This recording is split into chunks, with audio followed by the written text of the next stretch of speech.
Pour terminer, cher Pape François, je veux vous exprimer mon sentiment. Le cheminement et les objectifs de Laudato Si peuvent seulement se faire avec un chemin de fraternité. La fraternité est un objectif hasta la fraternità universale siempre. Allons donc vers la fraternité universelle. Carlo Petrini a improvisé quelques mots en espagnol pour faire plaisir au pape. Et s'il vous plaît, Saint-Père, prenez soin de vous, parce que ta sérénité et ta santé apportent de la joie et du bonheur.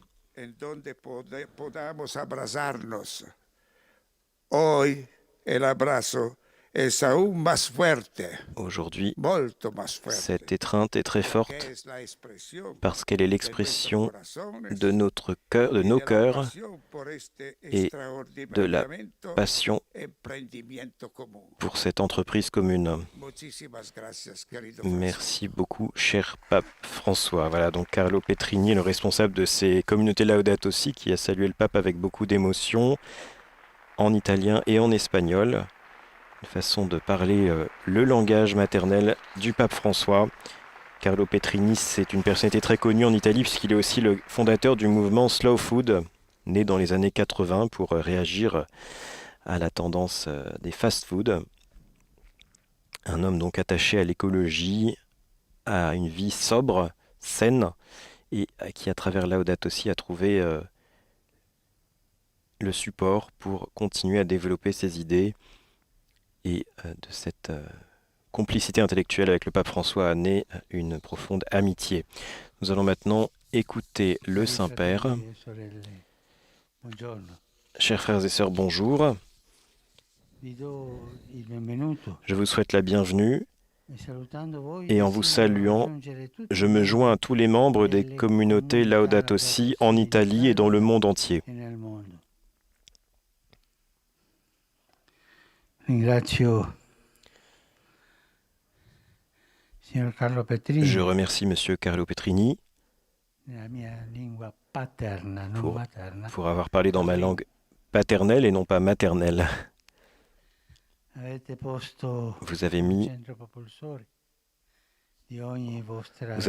Vous avez placé l'écologie intégrale proposée par l'encyclique Laudato Si comme moteur de toutes vos initiatives.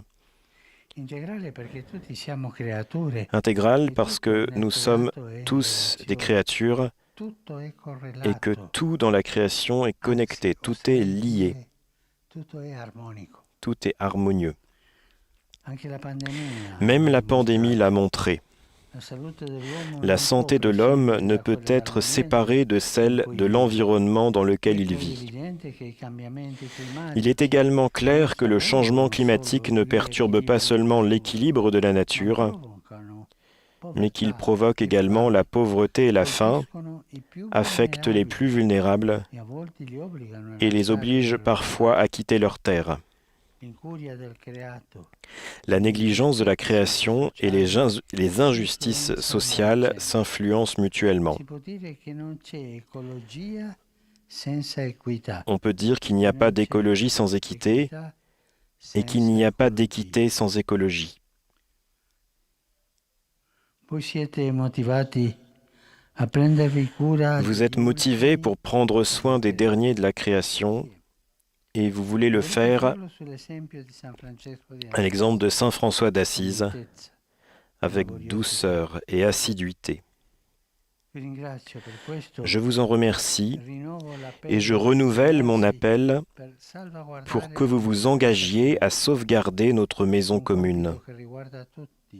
C'est une tâche qui concerne tout le monde, en particulier les responsables des nations et des activités productives. Ce qu'il faut, c'est une réelle volonté de s'attaquer aux causes profondes des bouleversements climatiques actuels. Les engagements génériques ne suffisent pas. Les paroles. Et on ne peut pas se contenter du consentement immédiat de ses propres électeurs ou financiers. Nous devons regarder loin devant nous, sinon l'histoire ne pardonnera pas. Nous devons travailler aujourd'hui pour demain, pour tout le monde. Les jeunes et les pauvres nous demanderont des comptes. C'est notre défi. Et je voudrais faire une citation du théologien martyr Dietrich Bonhoeffer.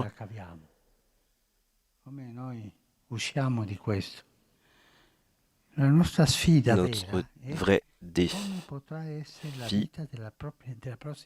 c'est comment pourrait être la vie de la prochaine génération. C'est à ça qu'on doit penser. Chers amis, je voudrais maintenant partager avec vous 2 mots-clés de l'écologie intégrale. Contemplation et compassion. Contemplation. Aujourd'hui, la nature qui nous entoure n'est plus admirée et contemplée, mais elle est dévorée. Nous sommes devenus voraces, dépendants du profit et des résultats immédiatement et à tout prix.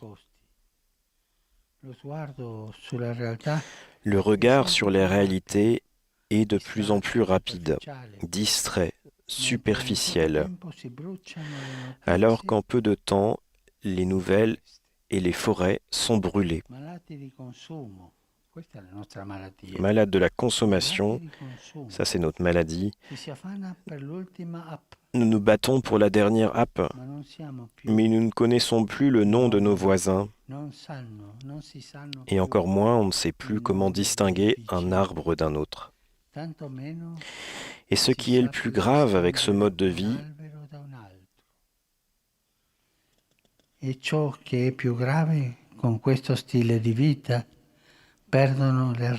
qui est le plus grave avec ce mode de vie, c'est qu'on perd nos racines, on perd la gratitude pour ce qui est là et pour ceux qui nous l'ont donné. Pour ne pas oublier, il faut revenir à la contemplation, pour ne pas être distrait par mille choses inutiles. Il faut trouver le silence. Pour que le cœur ne tombe pas malade, il faut s'arrêter. Ce n'est pas facile. Il faut par exemple se libérer de l'enfermement du téléphone portable. Regarder nos voisins dans les yeux et regarder la création qui nous a été donnée. Contempler, c'est se donner le temps de se taire, de prier, pour que l'harmonie, l'équilibre sain entre la tête, le cœur et les mains, entre la pensée, le sentiment et l'action reviennent à l'âme.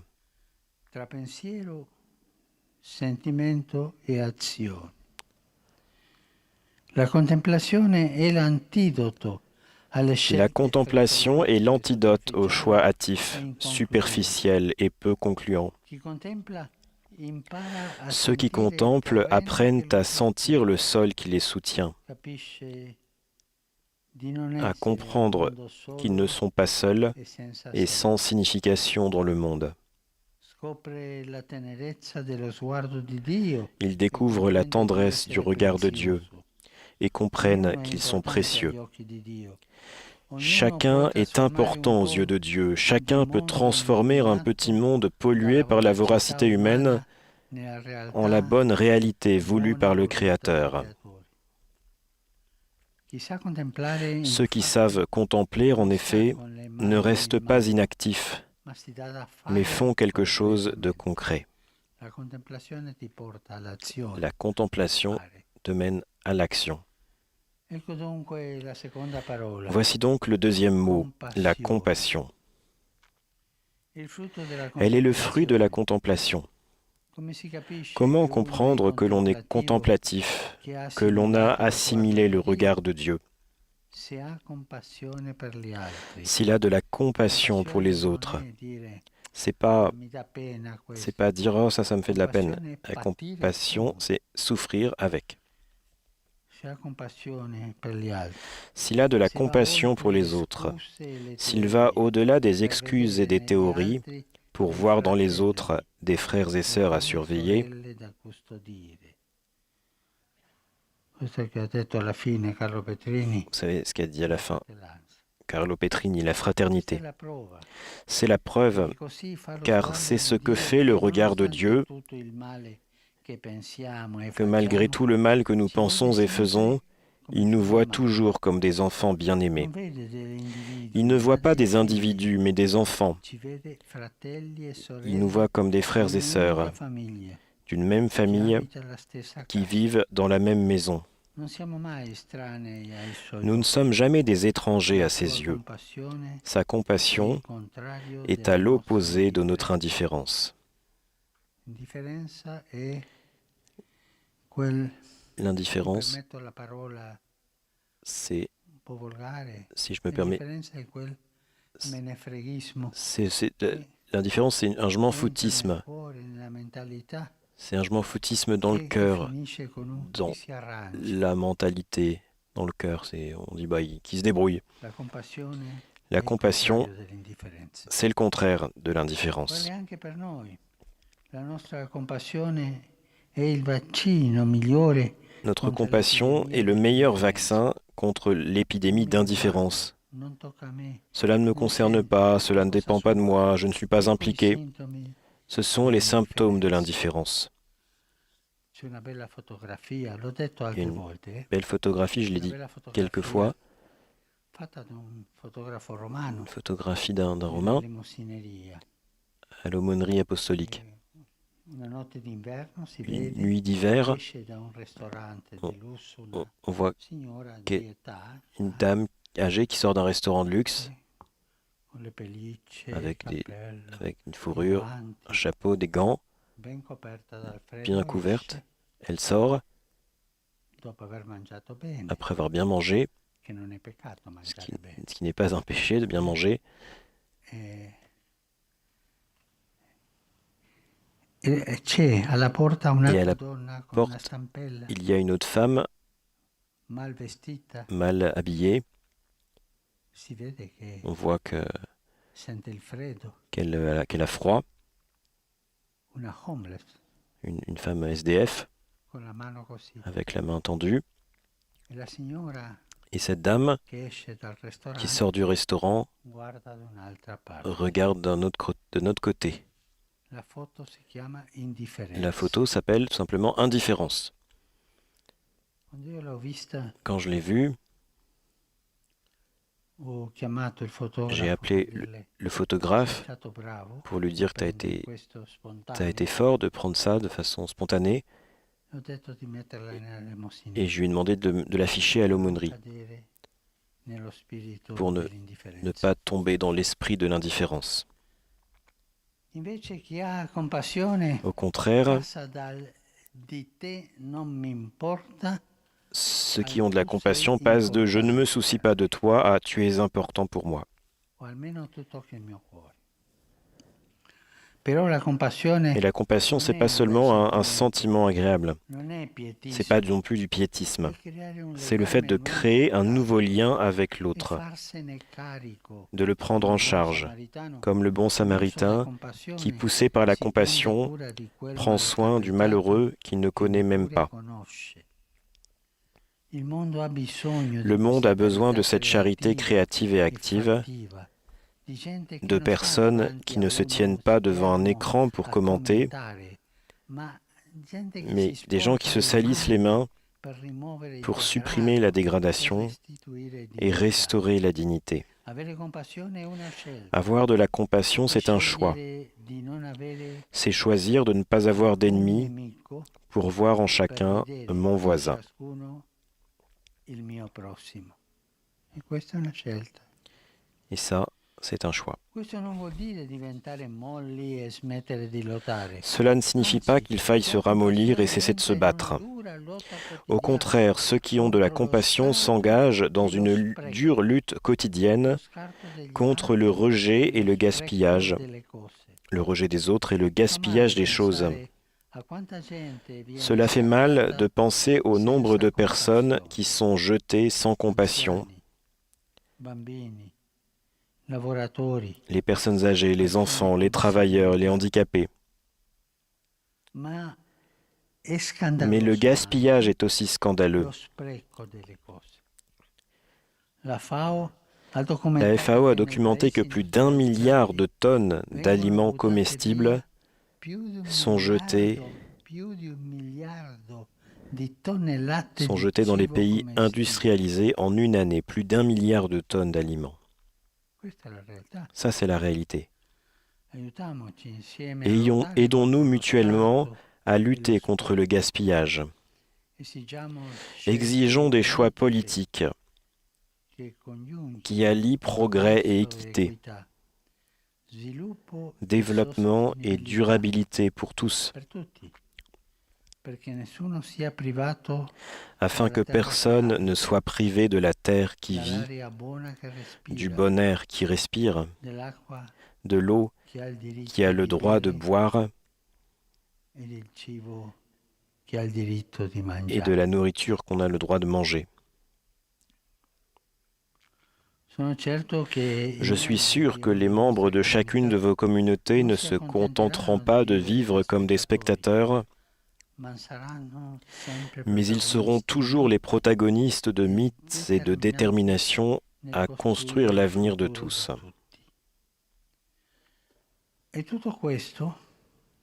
Je vous souhaite, et tout cela c'est la fraternité.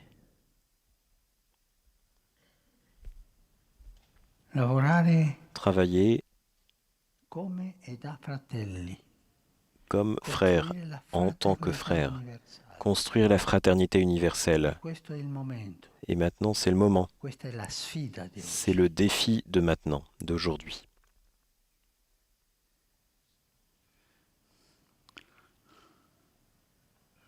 Je vous souhaite de cultiver la contemplation et la compassion, ingrédients indispensables de l'écologie intégrale.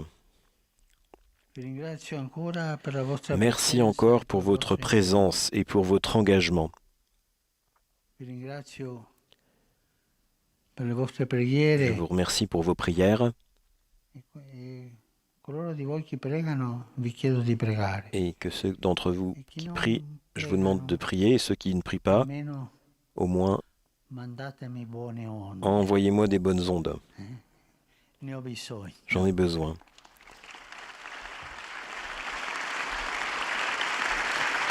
Et maintenant, je voudrais demander à Dieu de bénir chacun d'entre vous, que Dieu bénisse le cœur de chacun d'entre vous, qu'il soit croyant ou non croyant, qu'il soit d'une tradition religieuse autre, que Dieu bénisse chacun de vous. Amen. Voilà donc pour cette intervention du pape François. Pour ceux qui auraient pris cette retransmission en cours de route, parce que la rencontre a débuté quelques minutes d'avance, donc beaucoup d'entre vous ont probablement raté le début du discours. Je vous rappelle donc que nous sommes en direct de la salle Paul VI pour suivre la rencontre du pape François avec les communautés Laudato Si en Italie, des communautés qui travaillent à la concrétisation des préconisations de cette encyclique Laudato Si, notamment en termes de mode de vie, de réduction des gaspillages, de sobriété. Le pape a été accueilli donc par Carlo Petrini, une grande figure de l'écologie en Italie, connu notamment pour avoir lancé le mouvement Slow Food, et qui est maintenant le coordinateur de ces communautés Laudato Si qui sont présentes dans de très nombreuses régions d'Italie et qui commencent également maintenant à s'implanter au Brésil. Une communauté, une fédération de communautés, disons, qui a vocation en tout cas à s'internationaliser. Le pape François a articulé son intervention autour de deux thèmes, la contemplation et la compassion. Le pape a répété que la nature doit être admirée et non pas dévorée. Aujourd'hui, dans notre culture actuelle, les nouvelles sont dévorées et les forêts aussi, malheureusement, brûlent. Le pape a dénoncé le comportement d'avidité qui saisit une grande partie des hommes, notamment dans les pays riches, où l'on a perdu le sens de la terre, le sens de la nature, le sens de l'équilibre entre les créatures. Le pape a rappelé que la contemplation, c'est l'antidote au choix hâtif, superficiel et peu concluant. Ceux qui contemplent apprennent à sentir le sol qui les soutient, à comprendre qu'ils ne sont pas seuls et sans signification dans le monde. Ils découvrent la tendresse du regard de Dieu et comprennent qu'ils sont précieux. Et donc, deuxième notion abordée par le pape François, la compassion, qui est le fruit de la contemplation.